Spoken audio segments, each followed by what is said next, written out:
En esta segunda parte, lo que vamos a trabajar es sobre la resolución de ejercicios vinculados justamente al intercambio energético del cual veníamos hablando. Hay tres tipos de ejercicios sobre los que vamos a trabajar. Podemos realizar cálculos de equivalencias o conversiones de temperatura, es decir, pasaje de grados Celsius a Kelvin o de Celsius a Fahrenheit. Ejercicios de modificaciones de longitud, de superficie o de volumen relacionadas con los cambios de temperatura. Esto es ver cómo se modifica, por ejemplo, la longitud de un cuerpo cuando aumenta la temperatura. Y otro de ejercicios o otro tipo de ejercicios referidos a la cantidad de calor que puede ganar un cuerpo. Vamos con los primeros ejercicios relacionados entonces, dijimos, a las modificaciones de longitud, de superficie o de volumen que ocurren en un cuerpo cuando éste cambia su temperatura. Y vamos a poner un ejemplo. Imaginemos que tenemos un alambre de cobre de 1,5 metros, es decir, 1,5 metros, a 25 grados centígrados. Lo someto a un aumento de temperatura, como vemos en la imagen, y lo llevo, supongamos, a 70 grados centígrados. La pregunta es, ¿qué pasó con la longitud de ese cuerpo? Bueno, para calcularlo hay una fórmula matemática, que es la que vamos a ver ahora, que me dice que la longitud final, que es esta LF que vemos acá, es igual a la longitud 0 o longitud inicial por 1, el numerito 1, más esta letra griega que está acá, que ahora les explico qué significa, por la variación de temperatura. Siempre que vean un triangulito como este, significa variación de, y en este caso, variación de temperatura. Y la letra griega esta, de la cual no me acuerdo el nombre, me habla del coeficiente de dilatación de un cuerpo. El coeficiente de dilatación es propio de cada material, es decir, el plomo tiene un coeficiente de dilatación, el aluminio tiene un coeficiente de dilatación, y en este caso el cobre también tiene su propio coeficiente. Entonces, con esta formulita matemática yo puedo determinar en cuánto se modificó el volumen del ejemplo que acabamos de ver. ¿Cómo hago? Bueno, reemplazo los valores, reemplazo las letras, las unidades que acabamos de ver recién por los valores de los cuales veníamos hablando. La longitud final es lo que yo quiero calcular, ¿sí? Es saber en cuánto va a terminar ese alambre de cobre, cuál va a ser la longitud final. La longitud inicial es de 1,5 metros y eso lo multiplico por, y entre paréntesis, 1.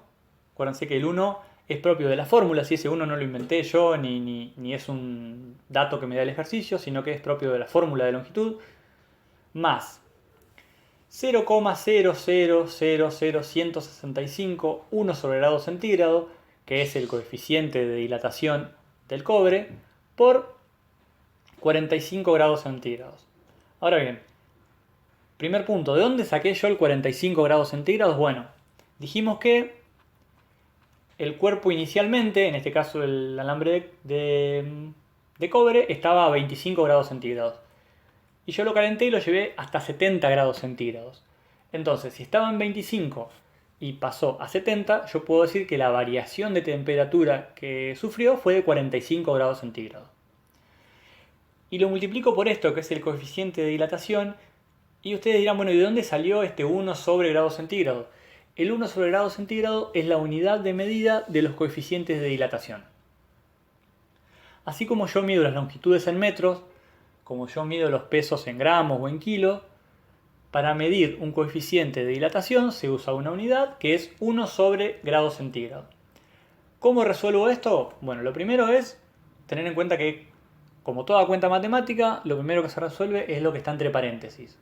Y dentro de lo que está entre paréntesis yo tengo que dividir en términos, ¿sí? Acá está mi signo más, entonces lo primero que tengo que resolver es esta cuentita de acá. 0,0165, 1 sobre grado centígrado por 45.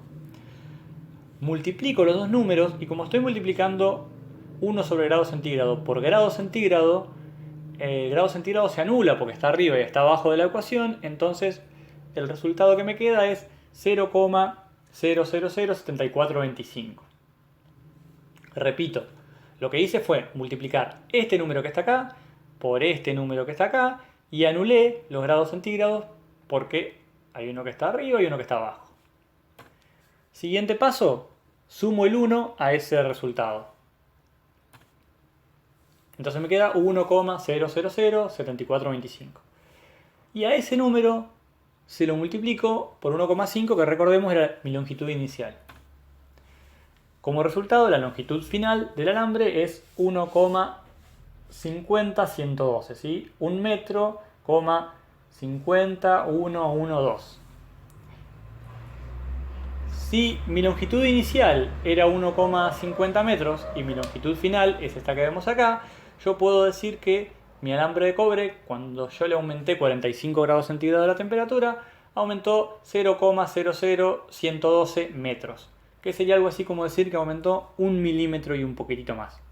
Como verán, la variación es chica, pero existe variación. Este cuerpo aumentó el tamaño al aumentar la temperatura, aumentó la longitud en realidad, esa sería la palabra exacta. Ahora bien, eso es una modificación de una longitud, es una modificación que se llama modificación lineal, porque solamente lo estoy midiendo en una de las dimensiones del espacio. ¿Qué sucede cuando yo tengo un cuerpo con un determinado volumen, como por ejemplo esta plomada de 30 centímetros cúbicos, y quiero calcular cuánto modifica su volumen de acuerdo a la variación de temperatura? Recuerden que cuando yo mido una variación de volumen, estoy teniendo en cuenta no solamente una sola dimensión del espacio, sino que ya tengo en cuenta las 3 dimensiones.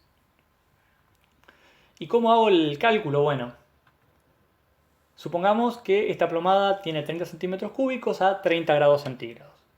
Y yo quiero saber qué pasa con esa plomada si yo aumento 100 grados centígrados y la llevo a 130 grados centígrados, y quiero saber qué pasa con el volumen. Bueno, la fórmula que yo tengo que utilizar, si ustedes se fijan, es muy parecida a la que vimos recién.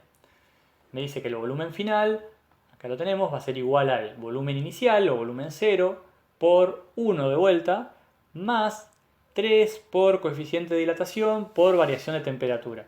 Fíjense que la diferencia principal, aparte de que acá me habla de volumen y no de longitud como en la otra, es que aparece un 3. Y ese 3 aparece multiplicando el coeficiente de dilatación. Siempre que yo quiera calcular una modificación de volumen, tengo que multiplicar por 3 mi coeficiente de dilatación. Si es una modificación de superficie, lo multiplico por 2. Y si es una modificación de longitud, como en el ejemplo de recién del alambre de cobre, bueno, en realidad tendría que multiplicarlo por 1, pero como no tiene sentido multiplicarlo por 1, directamente no pongo nada. ¿Cómo se termina resolviendo esto? Bueno, exactamente de la misma manera que resolvimos el anterior. Primero resuelvo lo que está entre paréntesis y dentro de lo que está entre paréntesis resuelvo lo que está después del signo más, es decir, multiplico 3 por el coeficiente de dilatación por la variación de temperatura, a ese resultado le sumo 1 y a ese resultado le multiplico el volumen inicial. Otro de los ejercicios que vamos a ver es las equivalencias o las conversiones de temperatura, es decir, es el pasaje de Celsius a Kelvin o de Kelvin a Celsius en este caso. Recuerden que las escalas Celsius y Kelvin son bastante parecidas en el sentido de que los dos tienen el mismo tamaño de grado, lo habíamos visto hoy. Al ser bastante parecidas es más fácil hacer la conversión de una a otra. La formulita que se usa es esta que está acá y dice que grados Kelvin es igual a grados Celsius más 273.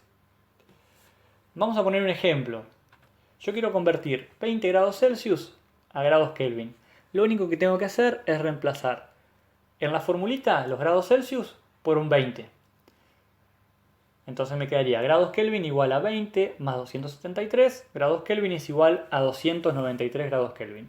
Es decir que 20 grados Celsius valen lo mismo que 293 grados Kelvin. Como verán, el pasaje de Celsius a Kelvin no tiene mayor trabajo, es sumar o restar 273. Si yo me voy de vuelta a la imagen de los termómetros y más o menos busco dónde estarían mis 20 grados centígrados en el termómetro de la izquierda, trazo una línea horizontal, me daría que más o menos por acá estaría el equivalente que dijimos que eran 293 grados Kelvin. Ahora, ¿cómo hago el pasaje de Celsius a Fahrenheit o de Fahrenheit a Celsius? Es un poquito más complicado, pero no mucho más. Las formulitas que tengo que usar son estas que están acá abajo. Los grados Fahrenheit dice que son iguales a los grados Celsius por 1,8 más 32. Vamos a poner el mismo ejemplo de recién. Yo quiero convertir 20 grados Celsius a grados Fahrenheit.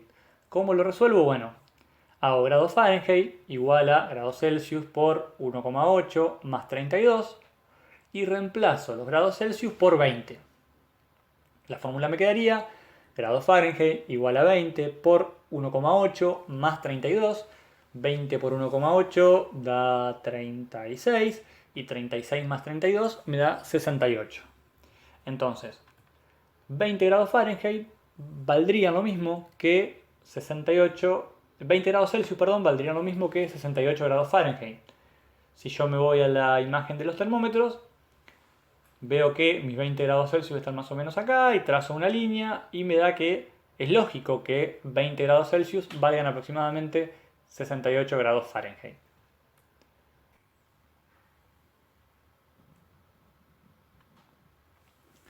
Por último, otra de las fórmulas que vamos a ver ahora es el cálculo de cantidades de calor ganados, ¿sí? Es decir, calcular cuánto calor gana un cuerpo cuando es sometido a un cambio de temperatura. Vamos al mismo ejemplo de hoy, tenemos una pelotita de plomo que la someto a un cambio de temperatura y quiero saber cuánto calor ganó. Bueno, la fórmula que voy a utilizar es esta que vemos acá abajo. Calor, ¿sí?, es igual a calor específico por masa por variación de temperatura. El calor se mide en calorías y las calorías se abrevian así, cal. El calor específico es la cantidad de calor que yo necesito para aumentar 1 grado de temperatura a 1 gramo de un determinado cuerpo o sustancia. Y la unidad de medida es esta que vemos acá, es calorías sobre gramos por grado centígrado. La masa se mide en gramos y lo que ya vimos hoy, la variación de temperatura en grados centígrados. Entonces vamos a poner un ejemplo. Yo quiero calcular qué cantidad de calor ganó esa pelota de plomo, esa pelotita de plomo que vemos ahí. Y el ejercicio me dice, bueno, de que tiene una masa de 70 gramos, que su variación de temperatura fue de 80 grados, entonces supongamos que estaba a 20 grados y pasó a 100 grados centígrados, y que el calor específico del plomo es 0,03 calorías por gramo por grado centígrado. El calor específico pasa lo mismo que pasaba hoy en el coeficiente de dilatación. Es propio de cada cuerpo, es propio de cada material. En este caso el del plomo es 0,03. La unidad de medida siempre es la misma, en este caso del calor específico. Es calorías sobre gramo por grado centígrado. ¿Cómo tendría que plantear el ejercicio? Bueno, reemplazo las variables de acá por los valores que me da el ejercicio. Y me quedaría planteado de la siguiente manera. 0,03 calorías sobre gramo por grado centígrado por 70 gramos por 80 grados centígrados. Como tengo tres multiplicaciones, lo que tengo que hacer es multiplicar el 0,03 por el 70 y por el 80. Eso me va a dar un número determinado. Y lo otro que tengo que hacer es, como yo tengo gramos y grados centígrados en la parte de abajo y tengo gramos y grados centígrados en la parte de arriba, yo los puedo simplificar y los puedo cancelar. Entonces el resultado de esa manera, de multiplicar esos tres números, me quedaría 168. Y me quedaría en calorías porque yo simplifiqué todas las otras unidades y la única que me quedó fue calorías. Y como el calor se mide en calorías, entonces está bien. ¿Cuánto calor ganó esa pelota de plomo que vemos ahí? Bueno, ganó 168 calorías. Por último vamos a la guía de trabajos prácticos, a ver si son tan inteligentes, tan intelectuales como Homero para poder resolverla. En la guía de trabajos prácticos, la actividad número 1 es un verdadero o falso. Tienen que tomar cada afirmación, determinar si son verdaderas o falsas y justificar las que considere falsas. La actividad 2 son ejercicios como lo que acabamos de ver recién, son ejercicios de conversión de temperatura, de cantidad de calor ganado o bien de modificación de longitud o de volumen ante un cambio de temperatura. Y la actividad número 3 es un texto que tienen que leerlo y responder a las preguntas que están ahí en el mismo texto. Si lo están trabajando desde una compu, pueden ir hacia la pestaña acá que vemos que dice ver, rotar vista y la rotan hacia la izquierda, entonces les queda el texto bien para leer. Todas esas actividades las van a armar en un Word, ¿sí? Como hicieron con el taller anterior. Es un trabajo por grupo que tienen que enviar a través del campus. En el trabajo tiene que figurar, además de todas las actividades, los nombres de todos los integrantes de ese grupo. Pero les recuerdo, es un trabajo por grupo que tienen que enviar en el campus. Y además le agregan al trabajo una opinión de cada integrante, una opinión por cada integrante del grupo con respecto al último texto, a este que está acá. Entonces, el trabajo sería las 3 actividades y una opinión personal de cada uno de los integrantes del grupo con respecto a ese último texto. Les decimos muchas gracias por prestarnos atención. Quédense en sus casas, cuiden a sus mayores. Y bueno, con Clemente les decimos gracias y nos vemos en el taller que viene.